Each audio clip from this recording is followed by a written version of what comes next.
tidak ada satu orang pun yang hidup tanpa bergerak. Sehingga dimulai dari pergerakan manusia, kita harusnya bisa membuat perubahan yang positif. Setiap kali saya bangun itu, saya mau membuat perubahan yang besar di kota ini. Perubahan yang besar itu dimulai dari merubah budaya orang, dari menggunakan kendaraan pribadi menuju ke kendaraan umum.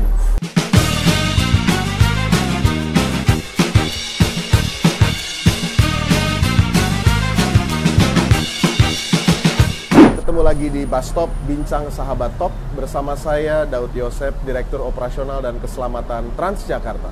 Iya, Pak Jos, nggak sendiri tentu aja, masih bareng saya Ayu Wardani, dan kita akan banyak ngobrol tentang persiapan Transjakarta menghadapi tahun baru ya Pak Jos ya. Kita di halte Kuningan Barat, keseruan apa aja yang ada di sini nanti kita juga akan bagi dengan kalian semuanya, sahabat topnya Transjakarta. Mau ke arah mana, Bu? Mau ke arah mana? Ke Pinang Ranti, Pak. Pinang Ranti naik koridor 9 langsung ya? Tadi habis dari mana? Dari Tanah Abang. Oh, belanja, Bu. Dari Tanah Abang ke sini naik yang 9D. Iya, 9D. 9D berhenti di sini. Terus nyambung lagi Pinang Ranti ya? Oke. Irit ya, Pak. Iya. Cuma 7.000. Iya. Bu, dari Pinang Ranti, kalau Ibu sebetulnya mau irit lagi juga, sebetulnya bisa langsung ngambil yang turunnya di itu bundaran Pondok Gede Mall. Punya mobil juga ogah sih sebenarnya. Iya. Sering naik Transjakarta aja, Bu. Kalau ada CCTV muka kita pasti kelihatan terus di kemana-mana lagi.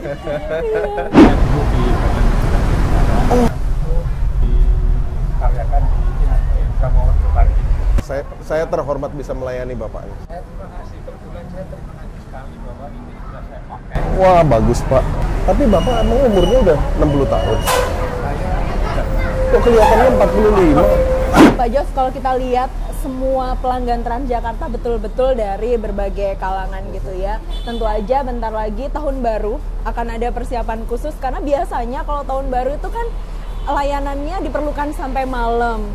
Terus besoknya tempat-tempat wisata juga akan diramaikan oleh pelanggan. Seperti apa Pak persiapannya? Kuningan Barat ini tempat yang pas sekali untuk kita melihat kondisi pelanggan Transjakarta di sore hari. Dan kita lihat bahwa ternyata Transjakarta sudah mengcover dan menjangkau begitu besar dan begitu luas spektrum dari kegiatan warga DKI Jakarta.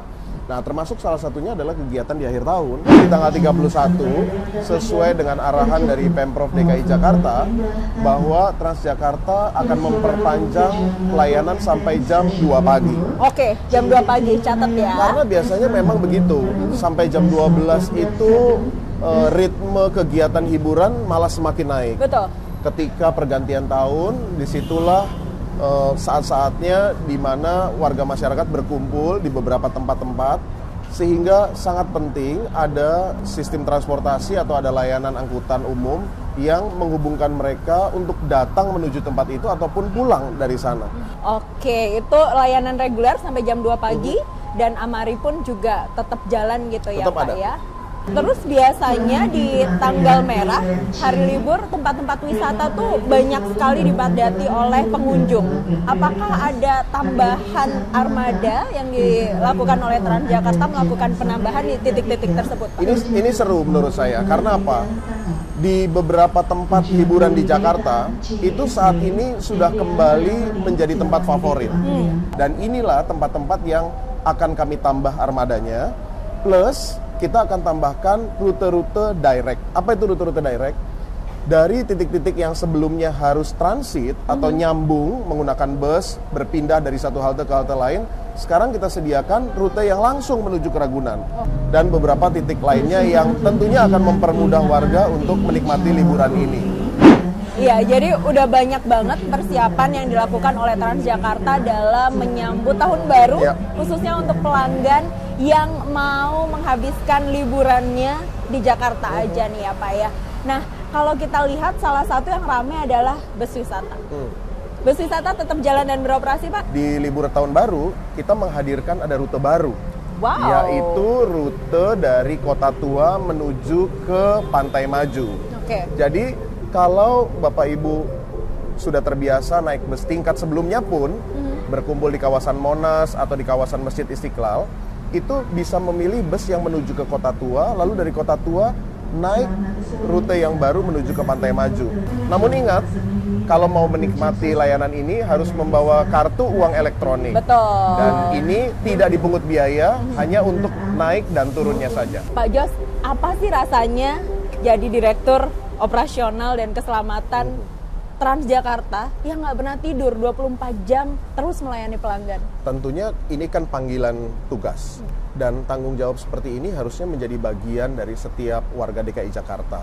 Apa yang bisa kita lakukan untuk masyarakat itu harusnya satu pengabdian yang kita berikan. Kebetulan bagian saya adalah di bagian transportasi. Dan saya sangat menyukai bidang ini. Sehingga bangun pagi sampai tengah malam pun menurut saya sesuatu yang menyenangkan. Jadi tidak menjadi beban bagi saya. Mudah-mudahan ini bisa bermanfaat bagi orang banyak. Beberapa waktu lalu saya termasuk yang bergabung dengan Pak Jos keliling ke halte jam 5 pagi kita udah ada di satu titik kumpul gitu ya Pak. Apa yang bikin Bapak bisa terus termotivasi untuk bersemangat mulai bekerja bahkan sebelum layanan Transjakarta reguler itu melayani pelanggan? Karena begini, saya melihat Jakarta ini sebetulnya potensinya sangat besar. Sebagai raksasa ekonomi di Indonesia, kota ini bisa jauh jadi lebih baik. Tetapi dari hal-hal yang besar itu kita mesti mulai hal-hal yang kecil. Transportasi ini saya bilang sebagai salah satu kategori hal kecil. Karena apa? Tidak ada satu orang pun yang hidup tanpa bergerak. Sehingga dimulai dari pergerakan manusia, kita harusnya bisa membuat perubahan yang positif. Oleh karena itu setiap kali saya bangun itu saya mau membuat perubahan yang besar di kota ini. Dan perubahan yang besar itu dimulai dari merubah budaya orang dari menggunakan kendaraan pribadi menuju ke kendaraan umum. Memang permasalahan kemacetan di Jakarta itu sudah lama sekali, bahkan disebut sebagai masalah yang mengakar dan tidak akan pernah hilang. Tapi saya yakin kalau seluruh warga DKI yang konon jumlahnya sekitar 10 jutaan orang itu bekerja sama dan bersama-sama pindah dari kendaraan pribadi menuju ke kendaraan umum, sambil kami juga PT Transjakarta memperbaiki kualitas layanan kami, maka saya yakin kota ini akan jadi raksasa ekonomi yang betul-betul hebat di masa depan. Hampir seluruh halte Transjakarta tuh ada VM. Ya. Pelanggan bisa beli kartu uang elektronik dan juga top up saldonya. Tapi ini harus diperhatikan, nggak semua uang lolos transaksi di sini karena nggak boleh yang sobek, lusuh lembab, tidak rapi. Terstrapless juga nggak boleh ya Pak ya. Terikat tuh juga nggak bisa. Jadi pastikan biar transaksinya berhasil, itu uangnya juga dalam kondisi baik. Pak Jos, apa sih arti tim buat Bapak? Arti tim? Jadi tidak ada manusia yang bisa berdiri sendiri. Tidak ada sebuah tugas yang diselesaikan sempurna kalau sendirian. Oleh karena itu saya melihat bahwa tim itu adalah bagian dari kehidupan yang tidak bisa terpisahkan.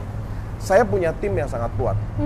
Tadi Bu Ayu sudah menyampaikan bahwa dari subuh-subuh sampai tengah malam saya menyelesaikan tugas dan amanah ini dengan tidak mengenal lelah. Kenapa saya bisa punya semangat seperti itu? Salah satunya adalah karena tim yang saya miliki itu mendukung dengan sepenuh hati. Dan ini menurut saya yang harus dibudayakan dalam organisasi yang ada di tempat kita. Dimanapun kita berada, pastikan bahwa kita dengan tim itu selalu menyatu. Dan di Transjakarta, teamwork itu dihargai sama seperti kita menghargai karya individu. Oleh karena itu di Transjakarta saya melihat banyak sekali orang-orang yang kreatif, tapi orang-orang kreatif ini juga sangat suportif terhadap orang lain. Nah, jadi Pak Jos, kalau ngelihat Bapak lagi kerja, teman-teman di Transjakarta tuh kayak yang diinget langsung tetap semangat, kerja keras pasti bisa. Apa sebenarnya makna di balik slogan yang begitu sering membakar semangat teman-teman di Transjakarta itu? Jadi begini, kalau kita mau memulai sesuatu di awal hari, marilah kita mulai dengan sebuah semangat. Atau bahasa kerennya itu iman. Iman itu sebetulnya kita melihat sesuatu yang tidak kelihatan dan percaya terhadap sesuatu dengan dasar yang kuat. Oleh karena itu, tetap semangat itu harus jadi bekalnya orang ketika berangkat kerja setiap hari. Tapi semangat itu nggak ada artinya kalau tidak diisi dengan perbuatan. Iman tanpa perbuatan tuh mati sebetulnya. Dan semangat tanpa kerja keras itu nggak ada artinya. Oleh karena itu, orang-orang yang memulai pekerjaan dengan semangat dan mengisinya dengan kerja keras, tidak ada satu tugas pun yang tidak bisa ditunaikan. Segala target yang mustahil pun, asal kita isi dengan semangat dan kerja keras, pasti akan bisa dicapai. Oke, keren banget, inspiring. Semoga juga bisa menginspirasi semua sahabat topnya Transjakarta ya. Bapak tuh dari jam 5 pagi udah di lapangan. Gimana sih cara bagi waktunya sama keluarga? Jadi, saya ini morning person. Oke. Saya tidur sangat cepat. Jam 9 sudah tidur. Tapi kalau pagi, bangunnya juga keliwatan paginya. Saya jam setengah 3, paling lambat setengah 4 sudah bangun. Karena memang saya dari kecil dididik bahwa saat pagi hari kita harus lebih early dibandingkan yang lain. Dan dari situlah saya membagi waktu antara 3 hal, yaitu keluarga, pekerjaan, ya, dengan spiritual. Dan memang jadwal-jadwal spiritual itu selain di hari Minggu ya bersama dengan keluarga, itu paling kusuk kita lakukan di pagi hari. Sekitar jam setengah 5 sampai jam 5 pagi itu kita sangat fresh. Dan tentunya dengan keluarga pagi-pagi itu semuanya berkumpul. Dan disitulah waktunya kita bisa bercengkrama dengan keluarga.